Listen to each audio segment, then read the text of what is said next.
vacancy, and 134703 fee of $10 in the codified ordinance of the city of East Cleveland to $100, a one-time fee for new purchases and transfers of single-family dwellings, and to update the corresponding fee schedules from those of 1991.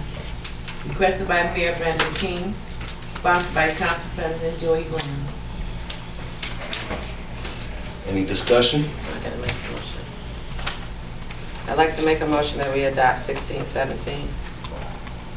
I'll second. Any discussion?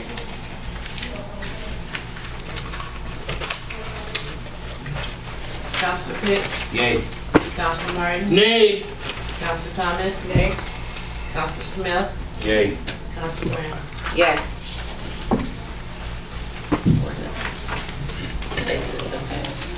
Ordinance number 1617 has been passed. It's getting hot in here. All right, remarks and requests of the public, 3 minutes. I'll get the time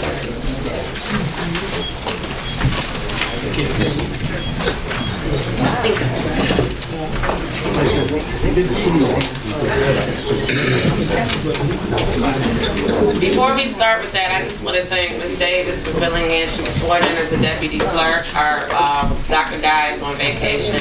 This is her first run at this, so please be patient while she is taking responsibility right now as a deputy Good clerk. job. Work part-time, get a vacation.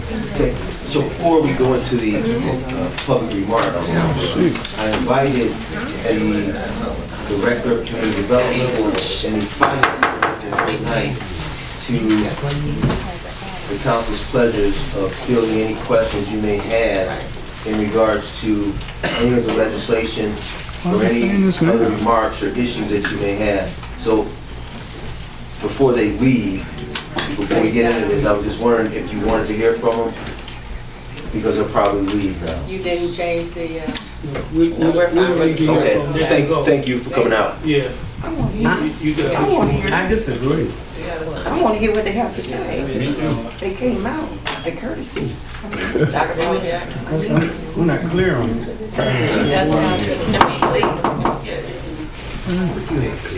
Dr. Patricia Blov, 1894 Farmington. I have 5 things I want to go through quickly. 1, campaign paraphernalia is not allowed in council meetings, and I would like someone to enforce that.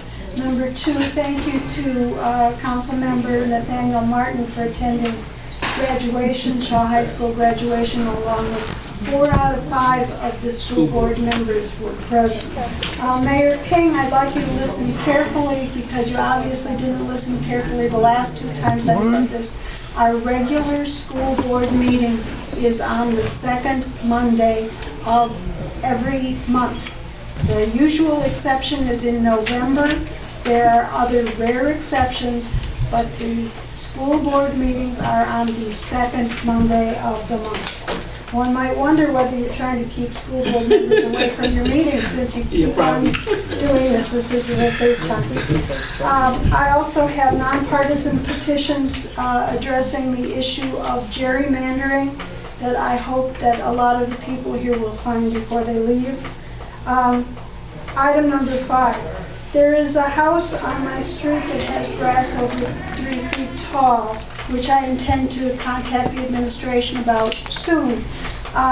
This is a tax delinquent home. The person who owns it owns approximately 10 other tax delinquent homes, and I hope that the city will be addressing the fact that people with tax delinquent houses aren't even cutting the grass once a month, which needs to be done. At any rate, and since I seem to have a couple seconds, I hope that we will stop putting cold patch on and saving our money for something that's going to be effective. I would disagree with Councilman Martin, though. I think our first priority is fire. Our second priority is police. And I would put third priority insurance. as How about getting some getting the insurance? potholes. But they're high on the list. Thank you very much. Thank you. Cheerio. Good evening. Good evening. Thank you. I'm Carrie Oatman. I live at 15724 Wyatt Road. My first issue that I would like to address is minimal, but still important. The tree situation up in Forest Hills is abysmal. Residents are, at some point, eventually going to get hurt and or killed by these trees. I know there are other priorities, but safety is paramount. So perhaps even if we could do some programs similar to the sidewalk programs where people pitch in. I will pitch in money if there's a 50-50 program for tree service. So if we could possibly look into drawing up some information for that, that would be a plus. The second item I'd like to address is the past ordinances that were on tonight's agenda. I'm not averse to the overall revision of the price, but I am averse to the language of the articles that are listed on here. Also, I am definitely not so much in agreement with the fee structure when we use other cities as an example. Our city cannot use ourselves as a tandem example yet with other cities, and we cannot use increases in our structural pay rates in conjunction with other cities at this point. Also, we cannot propose legislation such as, unless we have specifics on who is going to be collecting the money departmentally, and how that is going to work overall, the citizens are going to be all impacted by this. Thirdly, I would like to mention ARCO. I think personally it is deplorable and disgusting that our city has not addressed that from an official point of view. The residents in this neighborhood are not only suffering, there is a young lady who I do not have permission to use her name, but if anyone approaches me individually afterwards, I can give it to you, as well as her phone number, who is undergoing this week a double mastectomy after passing a genetic screening for breast cancer last year. That does not happen out of nowhere. Also, when we're looking at the human trafficking issue in our city, and that's one of the biggest problems that we have currently, we cannot even say that there aren't dead bodies inside ARCO. And it's going to take 10 months to rid the residents of this problem. There are little babies that are playing, breathing the air, and also when looking at the soil and the possible contaminants that are in this site, we have to come to terms with the fact that they exist. We cannot stand behind loose terms. We cannot stand behind the state, with regards to this matter. It is unconstitutional to the people that live there, as well as the people within the 30-mile radius that are now suffering respiratory problems. And I have a dossier of 30+ people who are currently suffering from these problems after ARCO made its appearance in the neighborhood. Also, the owner is in Colorado right now. If we can find Osama bin Laden, we can find him and hunt him down and really make him pay restitution financially to these individuals. Thank you. All right. Thank you, Council, Mayor.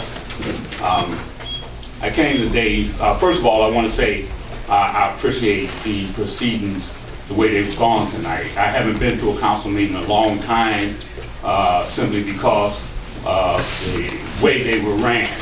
I feel a lot better, even though there were some differences. That's the way it's supposed to be. But I appreciate you being cordial as you have been.